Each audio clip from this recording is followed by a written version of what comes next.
Missionary Robert ஜெரமைன் Thomas அவர்களின் வாழ்க்கை சரித்திரம். ராபர்ட் ஜெரமைன் தாமஸ் 1889 ஆண்டு நவம்பர் 15 அன்று வேல்ஸ் தேசத்தில் பிறந்தார்.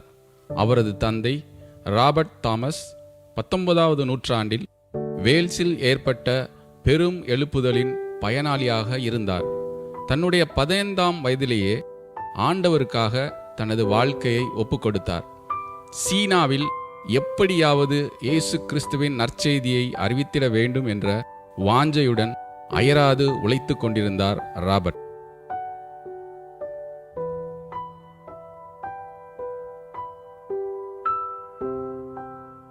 ராபர்ட், என்ன படிச்சிட்டு இருக்க? எப்பவுமே பைபிளும் கையுமா இருக்கியே.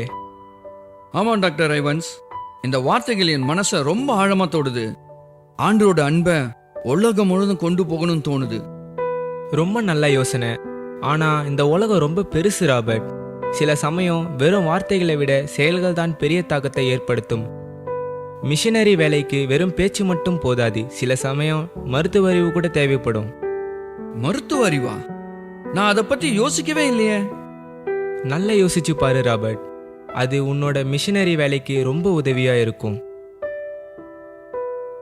ராபர்ட் தனது துணைவியான கரோலினுடன் சீனாவுக்கு செல்ல வேண்டும் என்ற தன்னுடைய வாஞ்சையினால் லண்டன் மிஷனரி சொசைட்டியின் மூலமாக 1863 ஆண்டு சீன தேச தலைநகரான ஷாங்காய்க்கு அனுப்ப முடிவு செய்யப்பட்டு சீனா சென்றார்.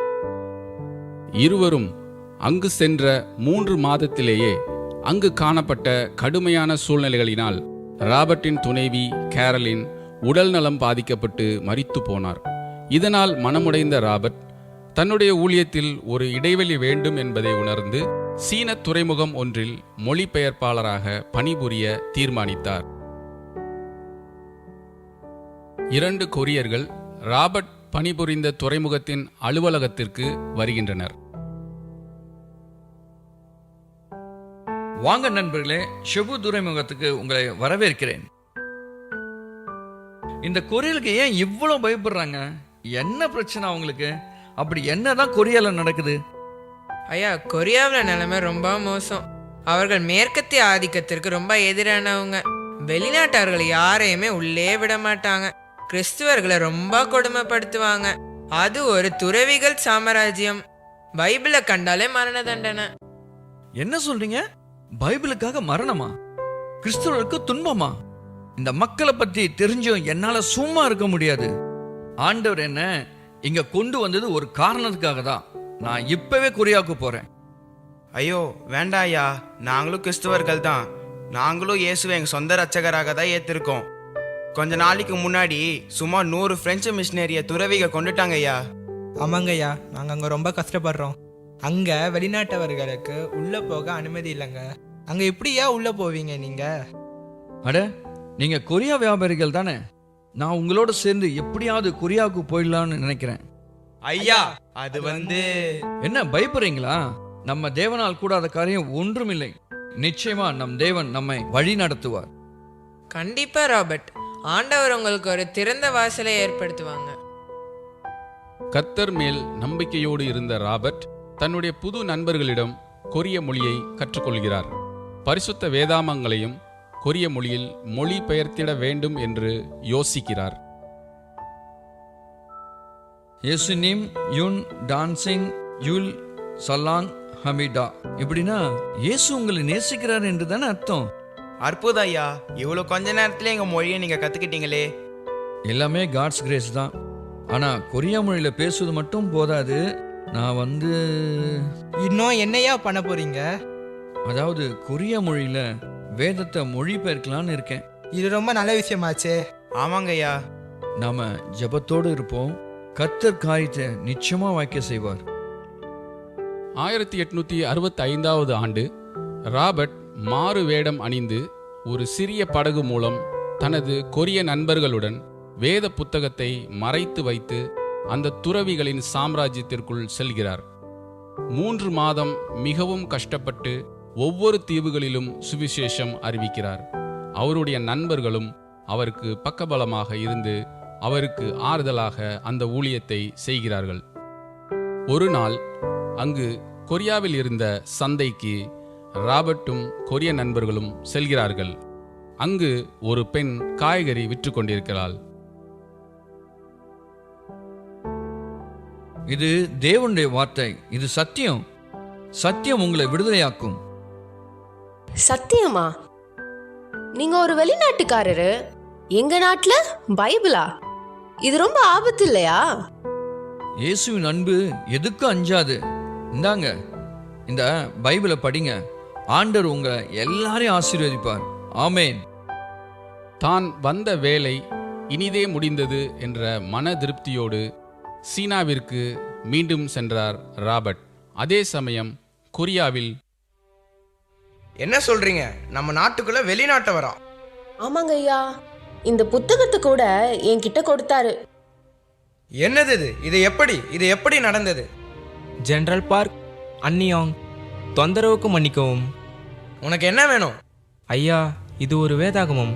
இதை ஒரு கிறிஸ்தவ மிஷினரி நம்ம சந்தையில் கொடுக்கறத நான் பார்த்தேன். என்னது? கண்ணால பாத்தியா? பார்த்துட்டு அவனை சும்மா விட்டுட்டு வந்தியா? அவனை பிடிக்க வேண்டியது தானே. யாரங்கே? இவனை உடனே கூட்டிட்டு போய் தூக்கல போடுங்கடா. ஐயா ஐயா, வேண்டாம் ஐயா, மன்னிச்சிருங்க ஐயா. கொரியாவில் பெரும் சலசலப்பு ஏற்படுகிறது. ஜெனரல் பார்க் கொரிய துறைமுகங்களில் பாதுகாப்பை மிகவும் அதிகரிக்கின்றான். இந்த வேளையில் சீன மாலுமி ஷேர்மன் ராபர்ட்டை சந்தித்து அவரிடம் ஒரு உதவியை கேட்கிறார். Mister Robert, please to meet you. உங்களை பற்றி நான் நிறைய கேள்விப்பட்டிருக்கேன். உங்களுக்கு கொரிய மொழி உட்பட பல மொழிகள் தெரியுமாமே. இப்படி ஒரு ஆளை தான் நாங்கள் தேடிட்டு இருக்கோம். எஸ் கேப்டன், இது எனக்கு கர்த்தர் கொடுத்த பல தாளந்துல ஒன்று. ரொம்ப சந்தோஷம் ராபர்ட். நான் நேரடியாக விஷயத்துக்கு வரேன். கொரியர்களோட வணிக விஷயமா ஒரு ஒப்பந்தம் போடலான்னு நாங்கள் இருக்கோம். ஏன்னா வியாபாரம் தான் எங்கள் நோக்கம். என்னது? டேய், ஐயாவை பேச விடுறா. சரிடா.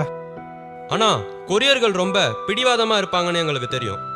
நீங்கள் எங்களுக்கு ஒரு மொழிபெயர்ப்பாளராக வந்தீங்கன்னா நாங்களும் ஒரு ஒப்பந்தம் போட்டுக்குவோம். நீங்களும் அதே வேளையில் அந்த கொரியர்களோட உங்கள் வேத புத்தகத்தை பற்றி சொல்லலாம். என்ன சொல்கிறீங்க மிஸ்டர் ராபர்ட்?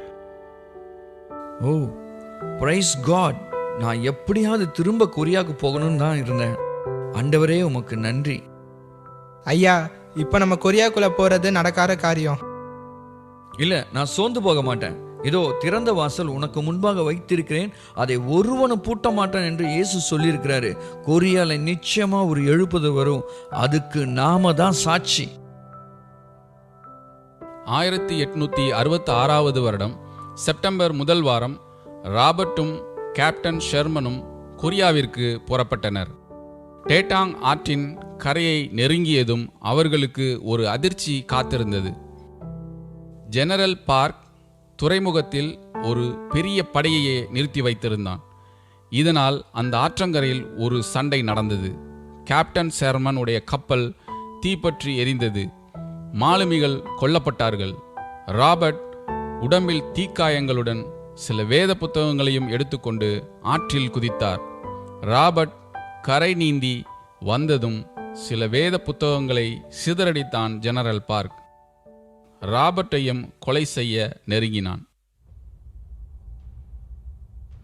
வாங்க வீரர்களே, அவங்கள தாக்குவோம்.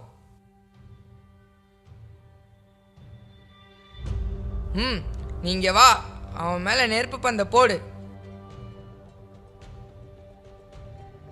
சபாஷ், அவங்க கப்பல் எரியுது. Jesus save me. Oh no, கப்பல் தீப்பத்தி எரியுது. இல்லை, என்னால் முடியும். நான் எப்படியாவது இந்த பைபிளை கொடுத்தே தீருவேன். அங்க பாருங்க ஐயா, அவன் தான் அந்த மிஷினரி. அவன் கையில ஏதோ ஒன்று வச்சிருக்கான். அவன்தானா அது? அவனே வந்து மாட்டிக்கிட்டான். ஐயா, அவன் தப்பிச்சு போக பார்க்கறான். இவ்வளோ சொல்லியும் நீ கேட்க மாட்டேங்கல? எவ்வளோ தைரியம் உனக்கு? இந்த வார்த்தை சத்தியம். அதான் எனக்கும் பலன், உனக்கும் பலன். இந்த சத்தியம் உன்னை விடுதலையாக்கும். என்னது? இந்த புத்தகம் என்னை விடுதலையாக்குமா? உனக்கு மரணம் நிச்சயம். கிறிஸ்து எனக்கு ஜீவன், சாவு எனக்கு ஆதாயம்.